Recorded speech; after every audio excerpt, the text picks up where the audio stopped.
it's Victoria Lovelace here and welcome back to my channel. So in this video, I think it's a very kind of important video which I think you have to watch if you are thinking of getting permanent vampire fangs. And as you guys know, I did 2 other videos about my permanent vampire fangs.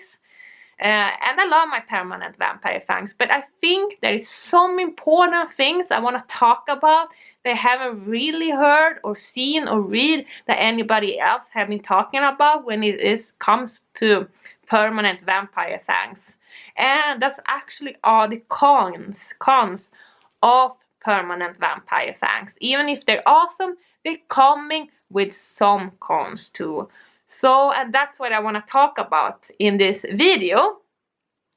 So, as you guys know, if you're interested to see more of my videos about my permanent vampire fangs, so I'm gonna put them in the description so you guys can see them. But now, we're gonna talk about the cons and the negative effects of permanent vampire fangs. So, this is important things which you should consider before you're getting your permanent vampire fangs. And what I can say, my permanent vampire fangs, they are made of dental composite, which is the same material you're using to fill your teeth and the same material you're using if you fix like broken teeth. So with that material is not you have to think that material is not that strong as your own teeth. So you have to think to treat it more carefully. For example, there is some things you have to be careful with. And that's, for example, it's gonna be hard for you. You can't really take a bite from an apple. You are gonna need to cut, for example, an apple into small pieces because you're not just gonna be able to bite from an apple, because then it's a high risk that your teeth is gonna break. And of course, that will cause additional cost, which you can try to avoid. And it's the same thing I would say with carrots. Like carrots, you should try to avoid. But of course, you can cut them in small pieces. That works absolutely fine. And I would say that also with other like food, there is like, it could be the same thing with like food that is more like hard, a little bit hard to like bite. Be careful with that food.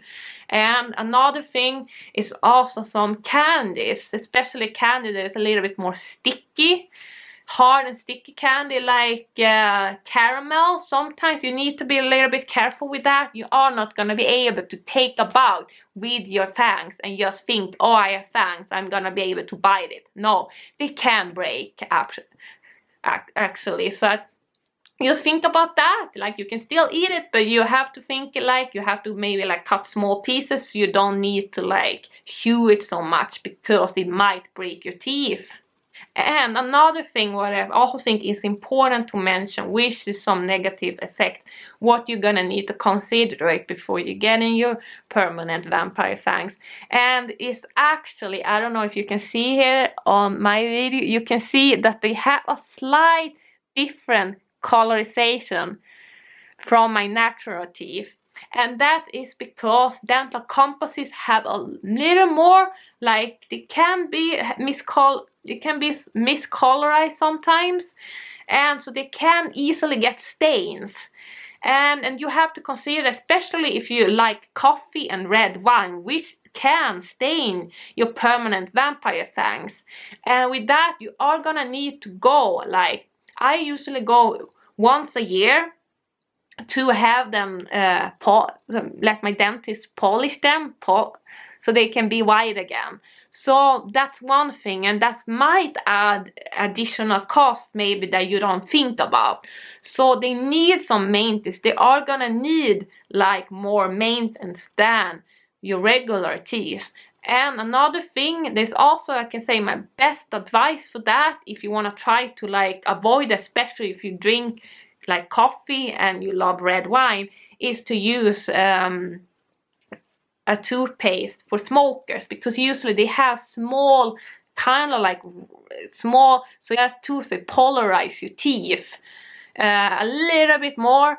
than a regular toothpaste, but just be careful with that. Usually I just use that toothpaste on my permanent vampire fangs. I try to avoid to use that on my natural teeth actually. So I think that was kind of the most important thing to think about when it's like maintaining your teeth and to make them like last as long as possible. And another thing also, what you might think about when getting permanent vampire fangs is actually, I mean, it's like any body modification, like a tattoo and like a piercing, but I think it's like maybe it's a little bit uncommon and that people haven't really seen that so often, is that you are gonna get people that ask you about your teeth, and that you're gonna have people that might think is weird, or that people is gonna stare more, because it's just that something like a tattoo and like a piercing, that a tattoo you can hide usually, or like a piercing that you just can take out if you feel like I don't feel like wearing it today. Permanent vampire fangs is always gonna be showing. It's nothing gonna be anywhere to hide it. I guess right now when it's this pandemic, the corona situation, I guess it's easier now, you can hide it behind a mask.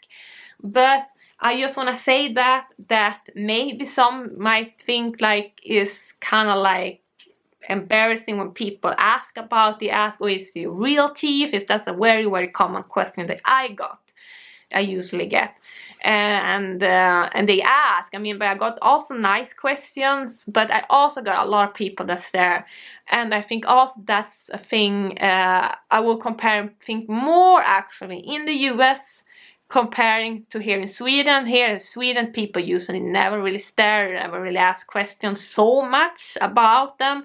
But in the US, it seems like people care more about your teeth than they do here in Sweden, actually. Another thing I also want to mention, maybe it's not for everyone, that everyone might get that problem, is that it might get you like a little lisping, maybe when you talk.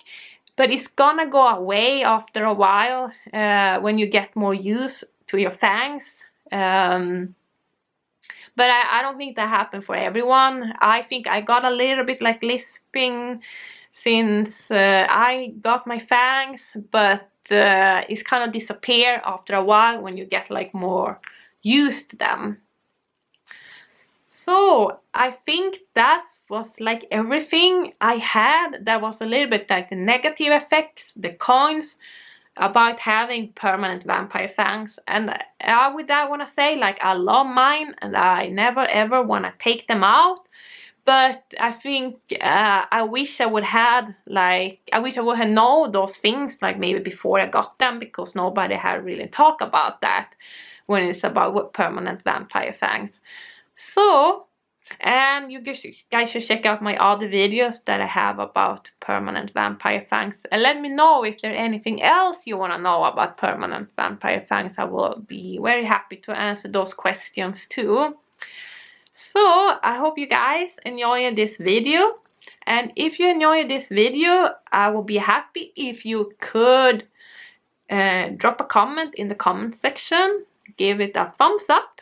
And subscribe to my channel. And when you subscribe to my channel, I would like you to hit the bell button so you get notification every time I'm posting a new video. So hope to see you guys in the next video. Bye.